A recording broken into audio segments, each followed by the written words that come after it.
ओडिशा कृषि और वैषयिक विश्वविद्यालय चलिथिबा भित्तिभूमि विकास कार्यर समीक्षा करिसेंती उपमुख्यमंत्री तथा कृषि और कृषक सशक्तिकरण मंत्री कनक वर्धन सिंहदेव एवं आईन और पूर्त मंत्री पृथ्वीराज हरिचंदन। उपमुख्यमंत्री श्री सिंहदेव अध्यक्षतार अनुष्ठित बैठक में विश्वविद्यालय चलिथिबा विभिन्न निर्माणाधीन कार्य को त्वरान्वित करने को परामर्श दिया जाइछि।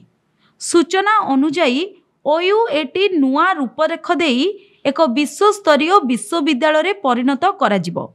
आसंता शिक्षावर्ष आरंभ हेबा पूर्वरु हॉस्टेल निर्माण और उन्नतीकरण कार्य शेष करने को उपमुख्यमंत्री निर्देश देइछन्ति। बैठक रे आईन मंत्री श्री हरिचंदन नियमावली अनुजाई बहुतल विशिष्ट हॉस्टेल निर्माण करने को कार्यकारी संस्था को परामर्श देइछन्ति। Bureau report, public media.